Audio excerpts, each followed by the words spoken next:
Hello, good evening दोस्तों। मैं Naresh Kumar छावड़ी जेबीवी classes में आपका हार्दिक अभिनंदन स्वागत करता हूं। जैसे कि आप देख रहे हो, आज हम पढ़ेंगे पृथ्वीराज चौहान तृतीय। इसके बारे में बेसिक नॉलेज देखते हैं। कहाँ का शासक था ये देखते हैं। पहले तो अजमेर का। कहाँ का शासक था? अजमेर का। शासक बना 1177 में, मृत्यु 1192 में। जन्म हुआ 1166 गुजरात में। माता का नाम कपूरी देवी, जो कि इनकी संरक्षिका थी। कौन थी? संरक्षिका। पिता सोमेश्वर चौहान।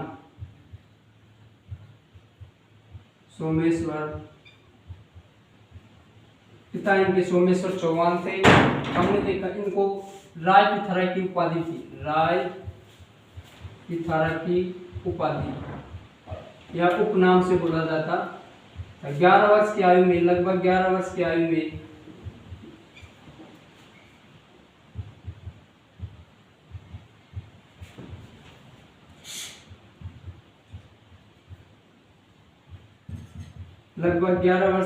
राजगद्दी पर बैठे, यानी कि 1177 के अंदर। 1177 में राजगद्दी पर बैठने के बाद इन्होंने दिग्विजय की नीति अपनाई। दिग्विजय की नीति अपनाई। इन्होंने दिग्विजय की नीति अपनाई, जिसके अंदर अपने आसपास के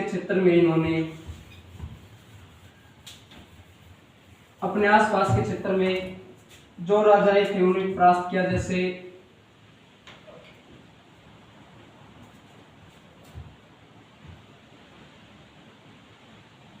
ये राजस्थान है, इसमें ये अजमेर था। पृथ्वीराज चौहान था। इसके पास यहाँ पे एक विदेशी जाति थी, भंडानक, और यहाँ पे पड़ता है महुआ।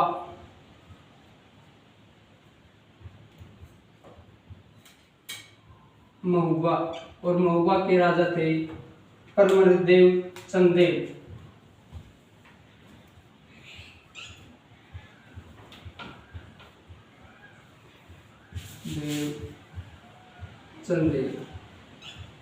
यहाँ पे पड़ती है एक जगह कन्नौज।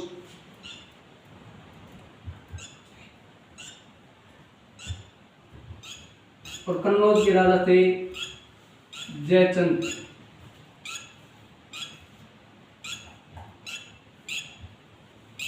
गढ़वाल।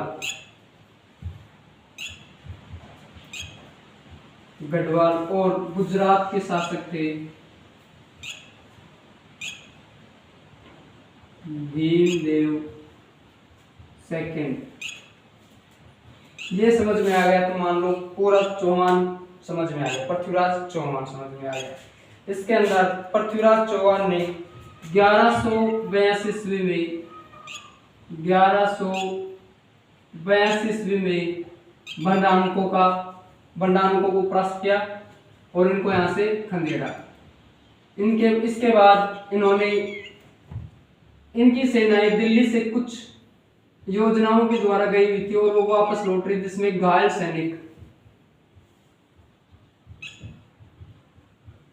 सैनिकों को महुआ के राजा परमदेव चंदेल ने यहाँ पे इसके घायल सैनिकों को मरवा देता है, जिससे पृथ्वीराज चौहान नाराज हो जाता है। उसके बाद 1182 में पृथ्वीराज चौहान यहाँ से अजमेर से सेना लेके चलता है और यूपी में एक जगह पड़ती है नारायणा। कौन सी जगह? नारायणा के अंदर रुकता है। और इधर से महुआ के राजा परमदेव के नेतृत्व में इसके 2 सेनापति थे, आला और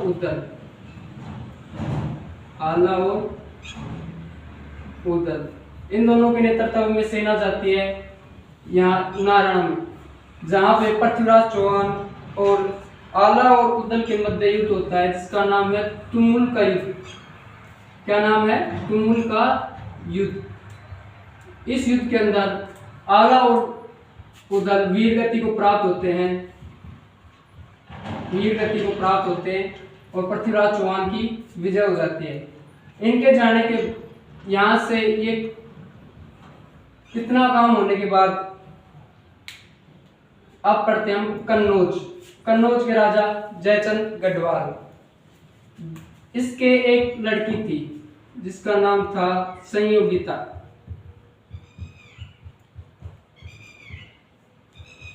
क्या नाम था? संयोगिता।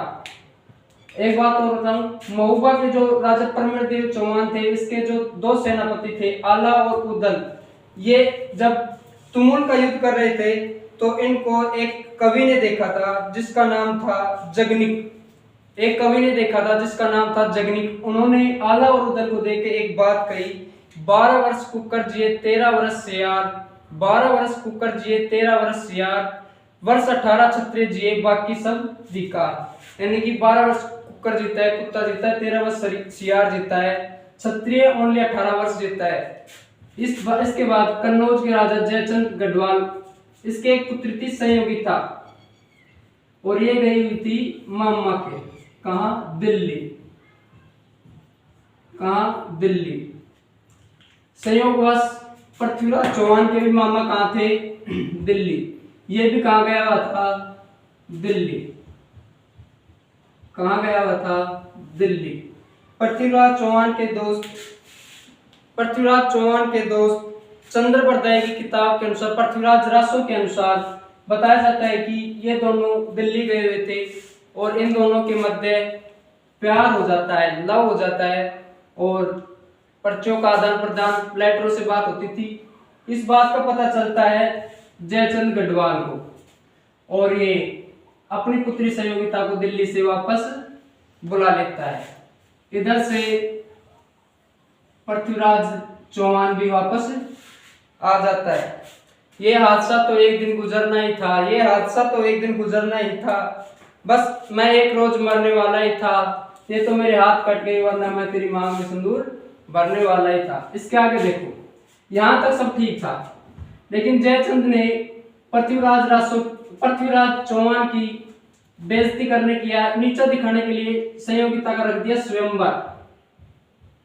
क्या रख दिया? स्वयंवर। चलो यहाँ तक भी ठीक था, लेकिन इसने एक चीज की कि स्वयंवर में सभी आसपास के राजाओं को बुला लिया लेकिन पृथ्वीराज चौहान को नहीं बुलाया।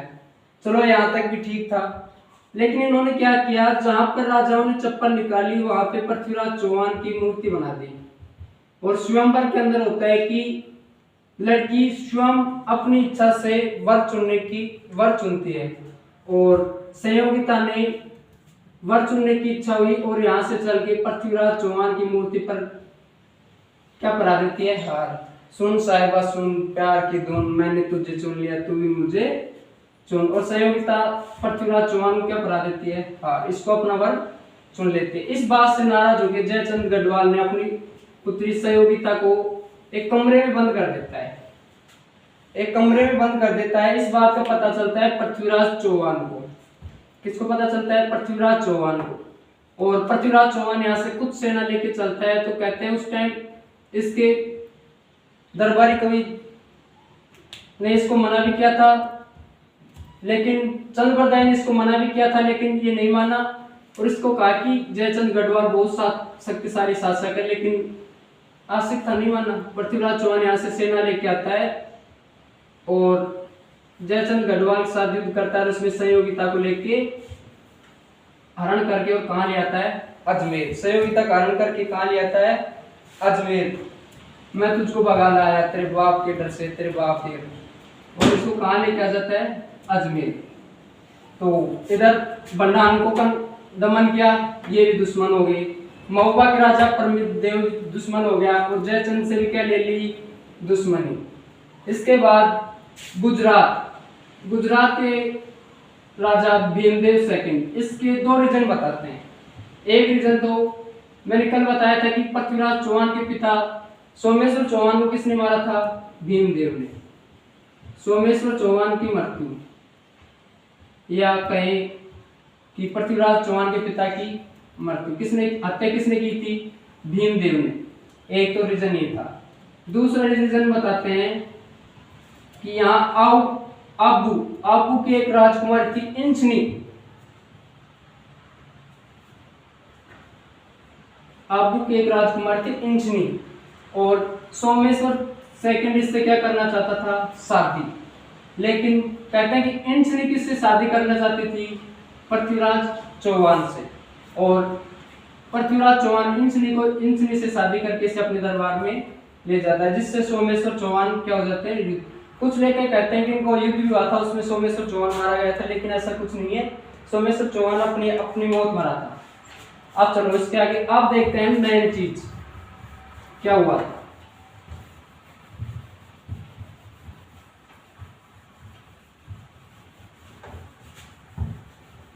ये सारा घटनाक्रम घटने के बाद वापस आता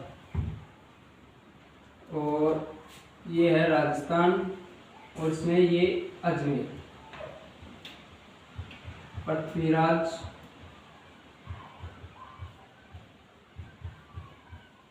चौहान कौन है, पृथ्वीराज चौहान। और यहाँ एक जगह पड़ती है गजनी। कौन सी जगह, गजनी। और गजनी के शासक कौन थे उस टाइम, मोहम्मद गोरी। मोहम्मद गोरी, इसको गोरी बोलेंगे। और यहां से टाइम है 1191। 1191 ईस्वी में गजनी के शासक मोहम्मद गोरी यहां से सेना लेके चलता है और ये आ जाता है तराइन के मैदान में।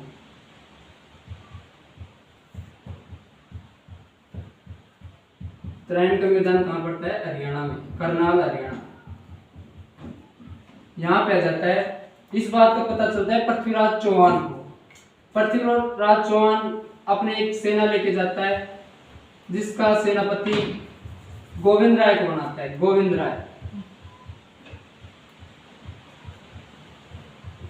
राय के नेतृत्व में एक सेना भेजता है और इन दोनों के मध्य, और स्वयं पृथ्वीराज चौहान भी जाता है उसमें।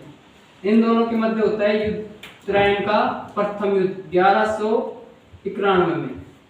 और कहते हैं कि तराइन के प्रथम युद्ध में मोहम्मद गोरी ने एक भाला मारा गोविंद देव जी के, और गोविंद राय के भाला मारते इसके सामने के 2 दांत टूट जाते हैं। आपको पता है दांत टूटने का कितना दर्द होता है। तो इससे गोविंद राय को गुस्सा आ जाता है और ये बार किया जाता है और यहाँ से गोरी की सेना इखर बिखर हो जाती है। गोरी वापस कहाँ लौट जाता है, गजनी।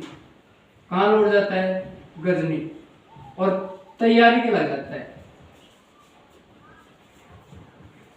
वापस तैयारी के लग जाता है। किसकी तैयारी, अजमेर को जीतने की, पृथ्वीराज चौहान को जीतने की तैयारियों को लग जाता है। इसके बाद यहाँ पे पृथ्वीराज चौहान अपनी रासलीला में ताजा विवाह हुआ था, इसलिए अपनी रासलीला में लग जाता है। और कहते हैं कि एक वर्ष बाद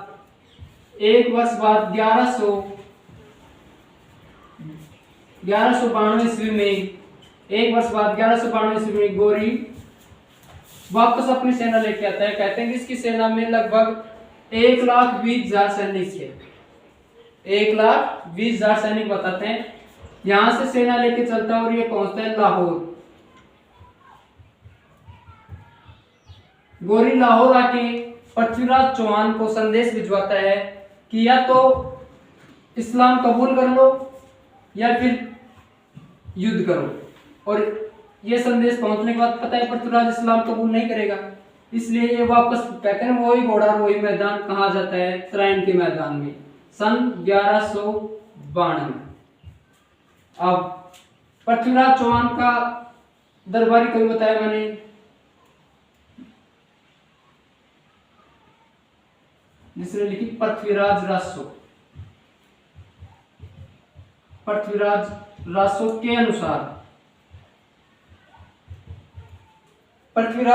के अनुसार चंद बरदाई बताता है कि पृथ्वीराज इस युद्ध को सीरियस नहीं लेता है। पृथ्वीराज रासो के अनुसार चंद बरदाई ने बताया कि पृथ्वीराज उधर गौरी आक्रमण कर रहा है, तो पृथ्वीराज कहता है कि क्या है, पिछली बार तो हरवाया था इसको गौरी, अब की बार भी देख लेंगे। और जो आसपास के राजा था कोई इसकी सहायता नहीं करता है। एक मेवाड़ के शासक थे, मेवाड़ के शासक, मेवाड़ के शासक था जिसका नाम समर सिंह। क्या नाम था? समर सिंह। मेवाड़ के शासक समर सिंह और गोविंद राय ने इसकी सहायता की और पृथ्वीराज चौहान भी यहाँ पहुंच जाता है तराइन के मैदान में। और तराइन के मैदान में आने के बाद गौरी बोलता है कि देख चौहान, मैं अधिकांश युद्ध नहीं करना चाहता, मैं करना चाहता हूँ संधि। और इसके लिए मैं अपने गजनी में मेरा एक भाई है, उसके पास सैनिक भिजवाता हूँ, उससे पूछता हूँ युद्ध करना है एक संधि। और ये ऐसे कह के वो सैनिक भेज देता है। पृथ्वीराज और इसकी सेना सोच रही थी कि वहां तक सैनिक पहुंचेंगे जब तक लगभग 1-1.5 महीना हो जाएगा। तो ये शाम को अपने आराम से मौज मस्ती कर रहे थे और सो रहे थे। उसी टाइम गौरी मौका देता है और प्रातःकाल सुबह 4 बजे, प्रातःकाल सुबह 4 बजे अचानक पृथ्वीराज चौहान की सेना पर आक्रमण कर देता है। और यह आक्रमण देख के पृथ्वीराज चौहान की सेना इधर उधर बिखर जाती है और कहते हैं कि पृथ्वीराज चौहान यहाँ से भाग खड़ा होता है। पृथ्वीराज चौहान यहाँ से भाग निकलता है और गौरी से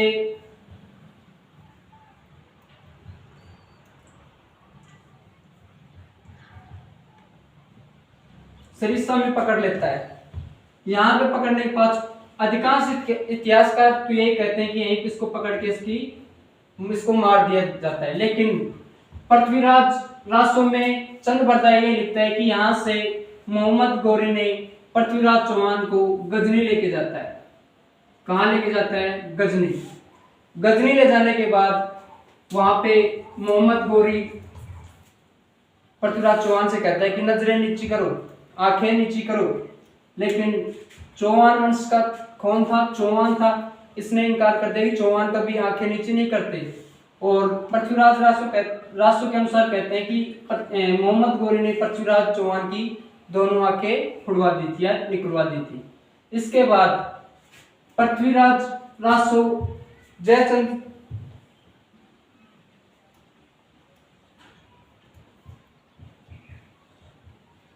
चंद्रबरदाई ने पृथ्वीराज रासो अपने पुत्र, बड़े पुत्र अल्लण को पृथ्वीराज रासो संभला के, यानी कि इस ग्रंथ को आगे पूरा करने के लिए इसको देके चंद्रबरदाई कहाँ जाता है? गजनी। चंद्रबरदाई कहाँ जाता है? गजनी। और वहां जाके गौरी से कहता है कि ए सुल्तान, तुमने हमारे राजा या मेरे मित्र पृथ्वीराज चौहान की आंखें तो फोड़ दी, लेकिन अभी भी इसमें शक्ति है, ये शब्द भेदी बाण जानता है। यानी कि जिधर से आवाज आए उधर बाण चलाना जानता है, शब्द भेदी बाण। इस बात पर गौरी को यकीन नहीं होता है। वैसे और ग्रंथ में नहीं लिखा, ये ओनली पृथ्वीराज रासो बता रहा है और इसको ग्रंथ इतिहास में मानते भी नहीं। पृथ्वीराज रासो के अनुसार बताते हैं कि शब्द भेदी बाण चलाते हैं, जिसके अंदर गौरी का सैनिक बोलता है कि चौहान चलाओ बाण। तो उस टाइम चंद्रबरदाई मना कर देता है कि यह एक राजा है और राजा के कहने पे ही शब्द भेदी बाण चलाएगा। और जब गौरी बोलता है कि बाण चलाया जाए, तो चंद्रबरदाई एक लोकोक्ति बोलता है, एक दोहा बोलता है, 4 बास 24 गज अंगुल अष्ट प्रमाण तब पर सुल्तान है मत चुके चौहान। यानी कि पहले नंबर किसमें मापी जाती थी? बांस द्वारा। यानी कि 4 बास 24 गज अंगुल अष्ट प्रमाण, यानी कि 4 बास और 24 गज के ऊपर 8 उंगली ऊपर सुल्तान बैठा है, यानी कि गौरी बैठा है, मत चुके चौहान। और कहते हैं कि पृथ्वीराज चौहान ने बाण चलाए, यहाँ पर मोहम्मद गौरी क्या हो जाता है? मर जाता है। और पृथ्वीराज रासो के अनुसार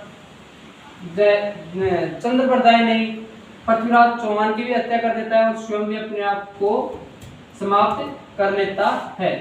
इसके अलावा एक बात और बताऊं, एक क्वेश्चन आता है कंपटीशन में कि पृथ्वीराज चौहान के समय कौन सा विदेशी आया था, तो वो था ख्वाजा मोइनुद्दीन चिश्ती।